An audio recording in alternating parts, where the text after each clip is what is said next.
Good morning everyone, आम सादिया और आप सबका वेलकम है आपकी फेवरेट क्लास में। तो आज हम स्टार्ट करेंगे रेस्पिरेशन के बारे में। ठीक है, इससे पहले की वीडियो में हमने जाना था रेस्पिरेटरी सिस्टम क्या होता है, उसकी हमने कंप्लीट एनिमेशन भी देखी थी। अगर आपने वो वीडियो नहीं देखा है तो आप इसका वीडियो का लिंक आपको इस वीडियो के डिस्क्रिप्शन बॉक्स में मिल जाएगा। और पता है, इस चैप्टर के और भी वीडियोज़ अपलोडेड हैं। अगर आपको वो जानना है तो उसके लिए आप इस चैनल के प्लेलिस्ट में जा सकते हैं। और अगर आपको मेरे चैनल की नोटिफिकेशन चाहिए तो उसके लिए आप इस चैनल को सब्सक्राइब कर लीजिए। चलिए इस टॉपिक को हम स्टार्ट करते हैं। रेस्पिरेशन। देखिए, रेस्पिरेशन कुछ नहीं होता है। जैसे कि आप फूड खाते हो तो फूड आपकी डाइजेस्ट होती है, बिल्कुल फूड डाइजेस्ट होती होगी। अगर वो फूड डाइजेस्ट होने के बाद उस फूड से हमें एनर्जी ना मिले तो सोचिए, इतनी मेहनत से हमने जो फूड खाया है उस फूड से हमारा पेट तो भरेगा लेकिन हमें उससे कोई एनर्जी नहीं मिलेगी। सोचिए फिर हम काम कैसे कर पाएंगे, बिकॉज हमें हर एक काम के लिए, इवन हमें बॉडी के भी काम के लिए एनर्जी का बहुत ही इंपॉर्टेंस है। ठीक है, तो बेसिकली रेस्पिरेशन क्या करता है, जब फूड हमारा डाइजेस्ट हो जाता है, जो फूड हमारा जो ग्लूकोज जो हमारे सेल में चला जाता है उसमें से ये एनर्जी निकालने का काम करता है। तो यहाँ पे क्या कहा जा रहा है, the process by which living being utilize the food to get energy. एक वैसा प्रोसेस जिसमें लिविंग ऑर्गेनिज्म फूड को यूटिलाइज करने के लिए, उससे एनर्जी निकालने के लिए एक प्रोसेस करते हैं, that is called the respiration. ठीक है, तो फिर आप कहोगे फिर ब्रीदिंग क्या होता है। देखिए, ब्रीदिंग कुछ नहीं, ब्रीदिंग ना रेस्पिरेशन का सबसे पहला स्टेप है। यस, ब्रीदिंग रेस्पिरेशन का सबसे पहला स्टेप है। ब्रीदिंग में हम क्या करते हैं, बहुत ही ईजी है।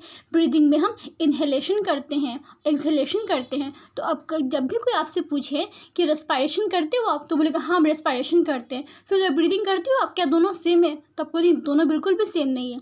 बेसिकली ब्रीदिंग हमारा रेस्पिरेशन का सबसे पहला स्टेप है। ठीक है, चलिए अब रेस्पिरेशन में होता क्या है। देखिए, हमने क्या क्या हम आपको स्टार्टिंग से समझाते हैं ताकि आपको बहुत अच्छे से दिमाग में क्लियर इमेज आ जाए। देखिए, हम ब्रीदिंग में क्या करते हैं, हम ऑक्सीजन रिच एयर को इनटेक करते हैं। तो ये हमारा है रेस्पिरेटरी सिस्टम है। हमने नोज से हमने क्या किया, हमने बाहर से एयर लिया। ठीक है, वो एयर हमारे लंग्स में गया।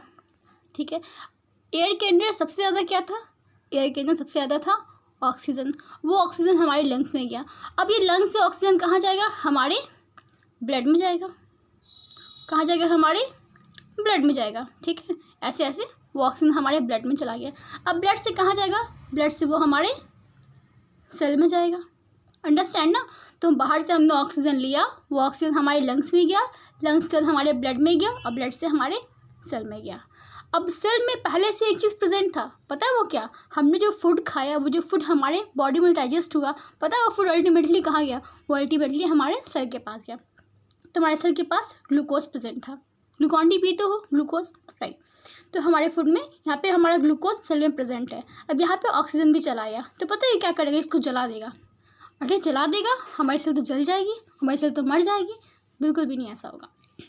देखिए, किसी भी चीज़ को बर्न करने के लिए हमें एयर चाहिए होता है। ठीक है, अगर आप वैक्यूम में किसी चीज़ को जलाने की कोशिश करो तो क्या वो जल जाएगा?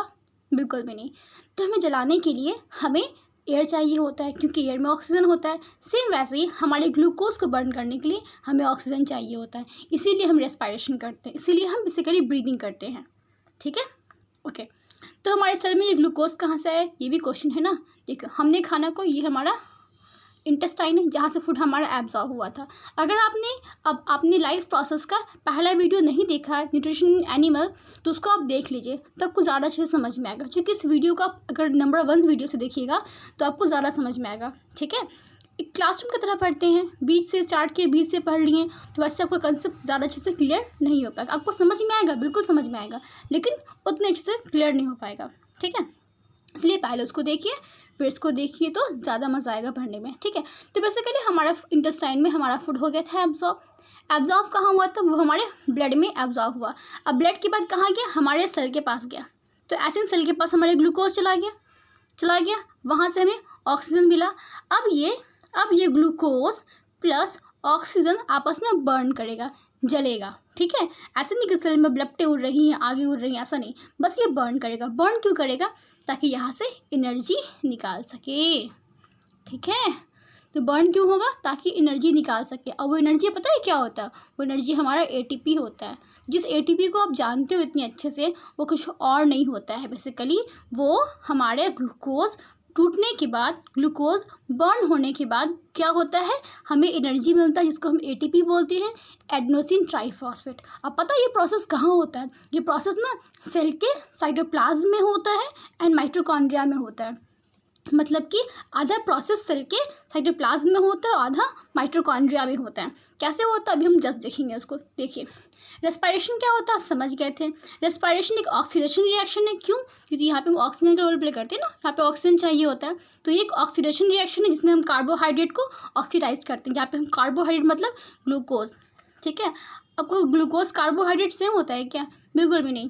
देखो बहुत सारे ग्लूकोज मिलकर के कार्बोहाइड्रेट बनाते हैं, जैसे कि बहुत सारे ईंटें मिलकर के दीवार बनाते हैं, बिल्डिंग बनाते हैं, उस तरह से बहुत सारे ग्लूकोज मिलकर के कार्बोहाइड्रेट बनाते हैं। तो कह रहा है ये कार्बोहाइड्रेट को हमारा ये ऑक्सीडाइज करता है, वहाँ से एनर्जी निकलती है। आपने देखा था यहाँ पे एटीपी निकला था, ठीक है। इस लाइन का वही मतलब है।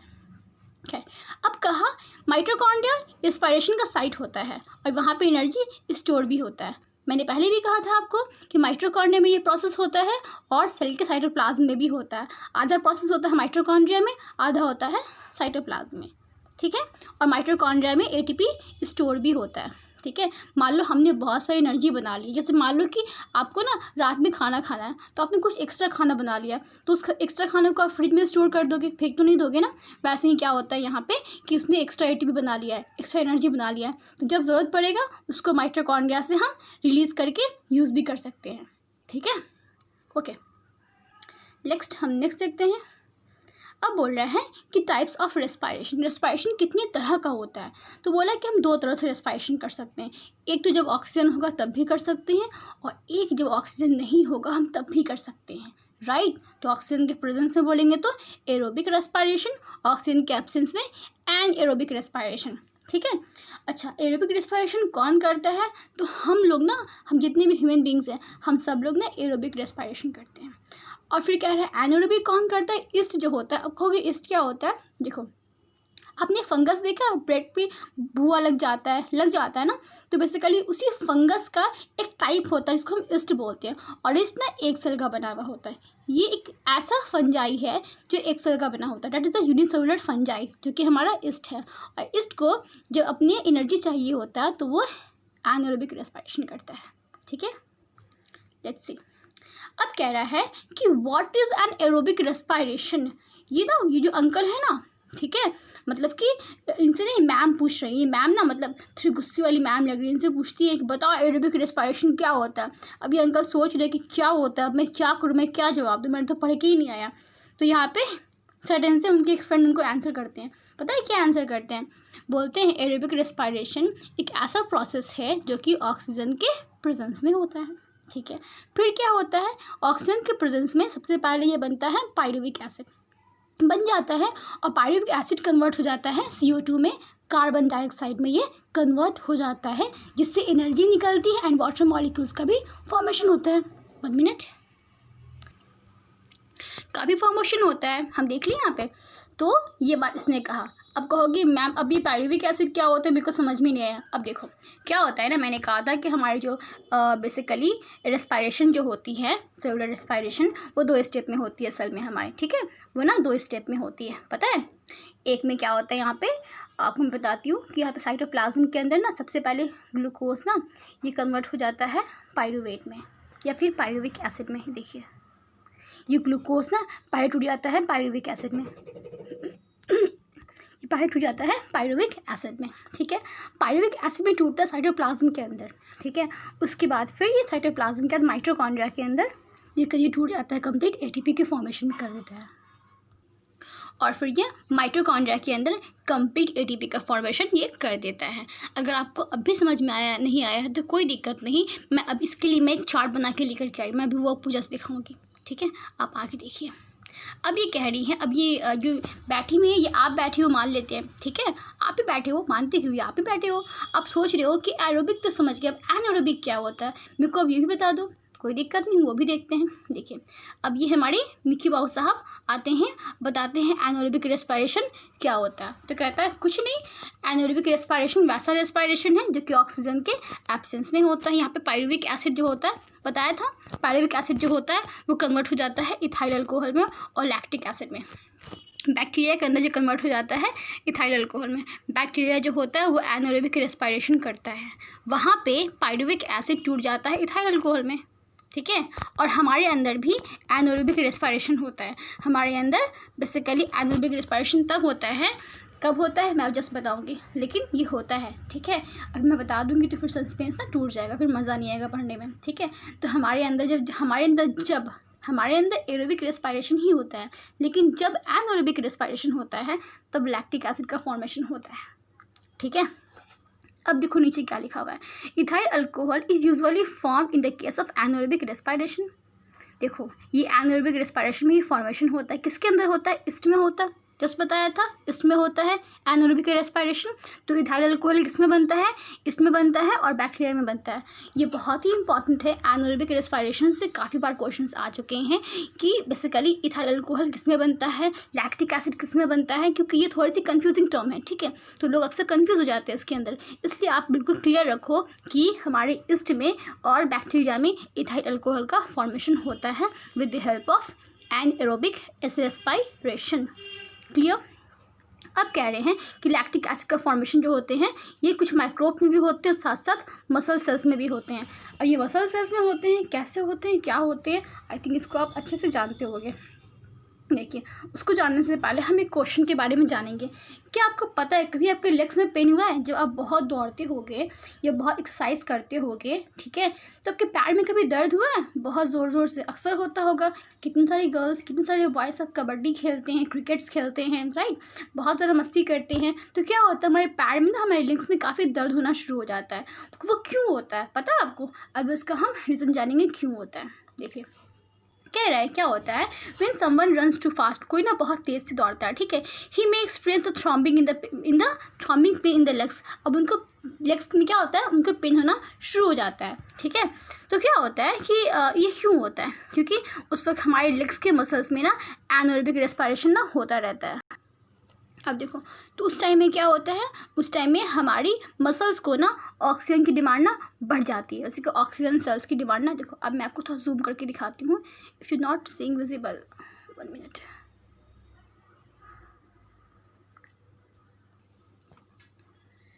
तो थोड़ी सी डिस्टर्बेंस आ गई थी, कोई दिक्कत नहीं, हम इसे फिर से कैरी ऑन करते हैं। देखो क्या होता है इसके अंदर ना कि अगर जब बहुत तेज़ी से आप दौड़ते हो तो आपके लेग्स में ना, आपके लेग्स के मसल्स में ना काफ़ी पेन होने लग जाती हैं। क्यों ऐसा होता है, क्योंकि उस वक्त ना आपके मसल्स को ना ऑक्सीजन की ज़रूरत पड़ जाती है। और उस वक्त इतना बॉडी में ऑक्सीजन होता नहीं है कि मसल्स को ऑक्सीजन उतना मिल सके। तो क्या करता सोचता है मैं क्यों ना एक काम करता हूँ, मैं ना एनारोबिक रेस्पिरेशन कर लेता हूँ, ठीक है। तो एनारोबिक रेस्पिरेशन करता है, जिसकी वजह से क्या होता है कि उसके मसल्स में, मतलब कि एनारोबिक रेस्पिरेशन करने की वजह से एक बाई प्रोडक्ट का फॉर्मेशन होता है। मतलब कि आप कोई भी काम करते हो तो कुछ वेस्ट बच जाता है ना, ठीक है। तो एनारोबिक रेस्पिरेशन से इन्हें एनर्जी तो मिलती है, लेकिन एनर्जी के अलावा लैक्टिक एसिड का भी फॉर्मेशन हो जाता है। अभी लैक्टिक एसिड क्या होता है, मसल्स में डिपॉजिट कर जाते हैं, जिसकी वजह से क्या होता है उनके लेग्स में काफ़ी पेन होने लग जाता है, और कुछ टाइम रेस्ट लेने के बाद फिर ये ठीक भी हो जाता है, ठीक है। समझ में आ गया क्यों होता है। अब हम आगे बढ़ते हैं। तो समझ में आया कि हमें जितना पेन होता है, पैर में दर्द होता है, इतना ज़्यादा खेलने के बाद क्यों हो पाता है, क्योंकि हमारे मसल सेल्स में लैक्टिक एसिड का डिपोजिशन हो जाता है, दैट्स व्हाई ऐसा होता है, ठीक है। और वो क्यों होता है, वो एनारोबिक रेस्पिरेशन की वजह से होता है, ठीक है। अब देखते हैं, मैंने कहा भी था मैंने एक चार्ट बनाया, ये आपके लिए बहुत ही इंपॉर्टेंट चार्ट है। इस चार्ट का आप लोग स्क्रीनशॉट ले लीजिए और इसको कॉपी में आप लिख भी लीजिएगा। देखिए क्या होता है, हम सब लोग ग्लूकोज खाते हैं, मतलब कि ग्लूकोज नहीं, बेसिकली हम कार्बोहाइड्रेट खाते हैं। अब बहुत कार्बोहाइड्रेट किससे बनता है, बहुत सारे ग्लूकोज से मिलके बनता है। अब ये ग्लूकोज ना कन्वर्ट हो जाता है पायरूवेट में। अब बोल रहा है ग्लूकोज का फॉर्मूला पता है, बहुत ईजी फॉर्मूला है, C6H12O6, पढ़ा है आपने ये, ठीक है। तो यहाँ पे कितने कार्बन, यहाँ पे 6 कार्बन है, ठीक है। अगर मान लो मुझे इसे आधा करना होगा तो मुझे क्या करना होगा, मुझे 3 कार्बन और 3 कार्बन करना पड़ेगा। तो वैसे क्या हो जाएगा, ये 2 पार्ट में टूट जाएगा, सेम वैसे ही यहाँ पे देखिए ग्लूकोज क्या करता है, ये तोड़ करके 2 पाइरूवेट बनाता है। अब पाइरूवेट कैसा होता है, ये 3 कार्बन कंपाउंड होता है। ग्लूकोज क्या होता है, ये 6 कार्बन कंपाउंड होता है। तो 6 कार्बन टूट करके 3 कार्बन और 3 कार्बन में टूट गया, हो गया ऐसा, ठीक है।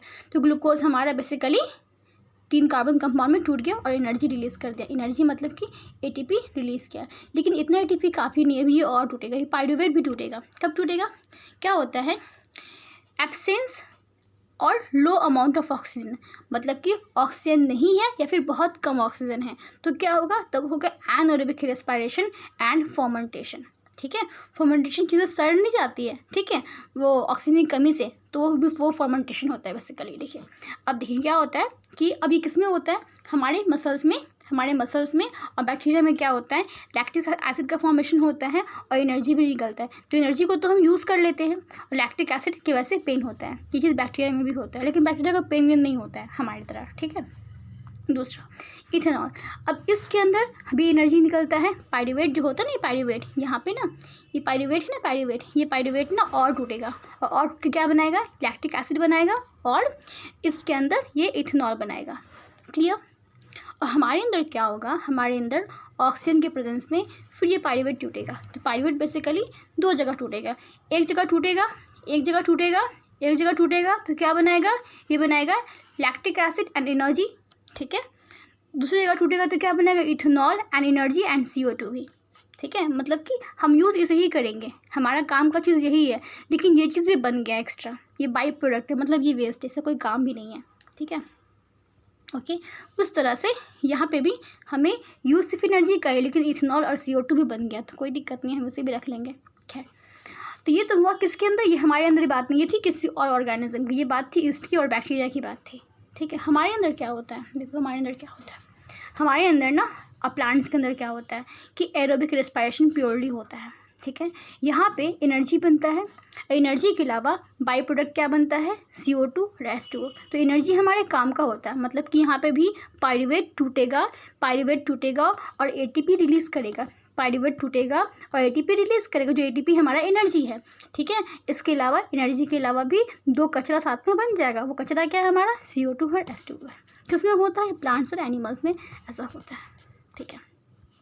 ये पूरा बना के बताया हुआ है, C6H12O6, ये हमारा है ग्लूकोज, इसमें ऑक्सीजन मिलाया गया, एरोबिक रेस्पिरेशन में कार्बन में टूट गया और वाटर टूट गया और यूजेबल 38 ATP का फॉर्मेशन हुआ।